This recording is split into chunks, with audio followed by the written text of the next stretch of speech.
Assalamualaikum warahmatullahi wabarakatuh. My name is Farhanah Binti Samsuddin.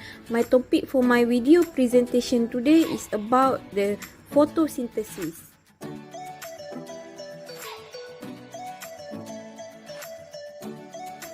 Oh, my good son, what are you doing? How about your online classes? Is that okay? Yes, sure, Mom. Everything okay. Mom, can I ask you some questions? Do the plants make their own food? Yes, absolutely correct, my brilliant son. The plants can produce their own food by the process that we call as photosynthesis. Let me to tell you how the photosynthesis can be occurs. Wow, it's absolutely amazing about the photosynthesis.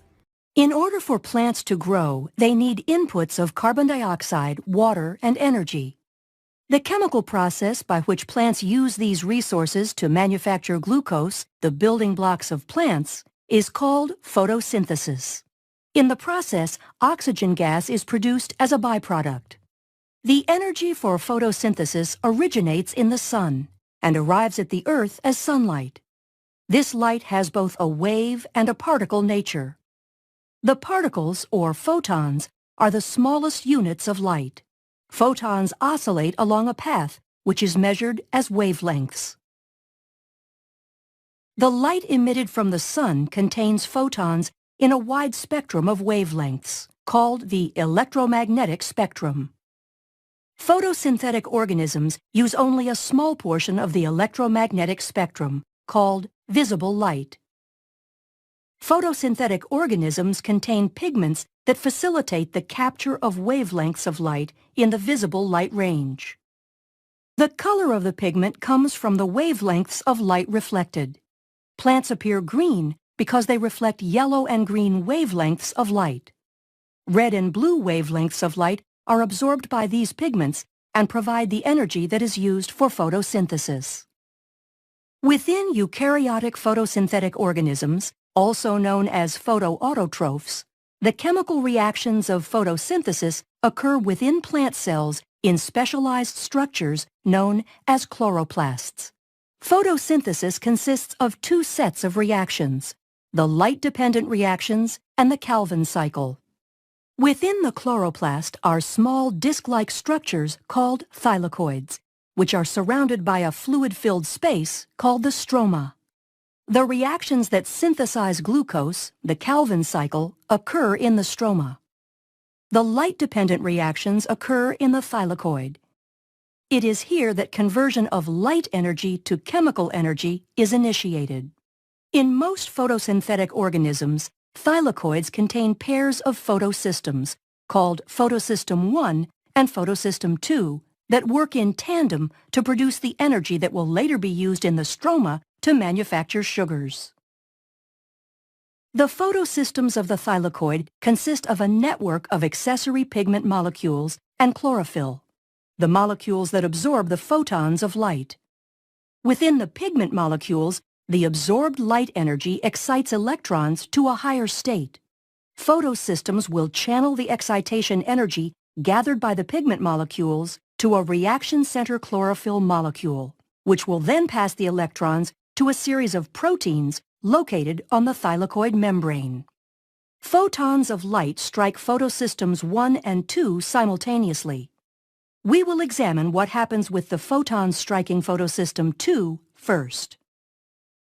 The energized electrons are passed from the reaction center of photosystem 2 to an electron transport chain. The electrons lost by photosystem 2 are replaced by a process called photolysis, which involves the oxidation of a water molecule producing free electrons and oxygen gas. While this oxygen gas is a byproduct of photosynthesis, it is an important input to the cellular respiration pathways. As electrons pass through the electron transport chain, the energy from the electron is used to pump hydrogen ions from the stroma to the thylakoid, creating a concentration gradient. This gradient powers a protein called ATP synthase, which phosphorylates ADP to form ATP. The low-energy electrons leaving photosystem 2 are shuttled to photosystem 1. Within photosystem 1, low-energy electrons are re-energized and are passed through an electron transport chain where they are used to reduce the electron carrier NADP+ to NADPH.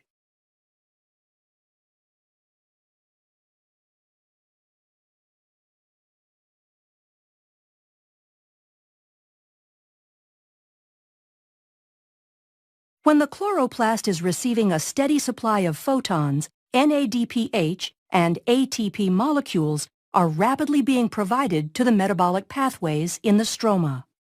Therefore, the ATP and NADPH formed during the light-dependent reactions are used in the stroma to fuel the Calvin cycle reactions. The Calvin cycle consists of a series of reactions that reduce carbon dioxide to produce the carbohydrate glyceraldehyde 3-phosphate. The cycle consists of 3 steps, the first of which is carbon fixation. In this step, carbon dioxide is attached to ribulose 1,5-bisphosphate, resulting in a 6-carbon molecule that splits into 2 3-carbon molecules. The second step is a sequence of reactions using electrons from NADPH and some of the ATP to reduce carbon dioxide.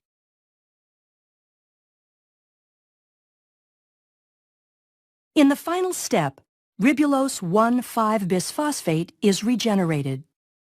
For every 3 turns of the cycle, 5 molecules of glyceraldehyde 3-phosphate are used to reform 3 molecules of ribulose 1,5-bisphosphate. The remaining glyceraldehyde 3-phosphate is then used to make glucose, fatty acids, or glycerol. It takes 2 molecules of glyceraldehyde 3-phosphate to make 1 molecule of glucose phosphate. Thus, the Calvin cycle has to run 6 times to produce 1 molecule of glucose.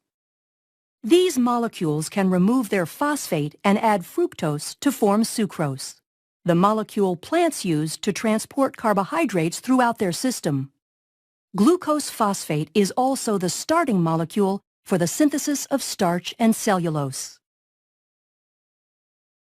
Plants produce sugars to use as storage molecules and structural components for their own benefit. By utilizing the energy of the sun, along with inputs of water and carbon dioxide, plants act as glucose factories. Photosynthetic organisms are the primary producers of glucose on the planet. They also produce oxygen gas as a byproduct, and thus serve as the foundation of life, providing food and oxygen for the complex food webs on both land and in the oceans. Thank you for watching, everyone.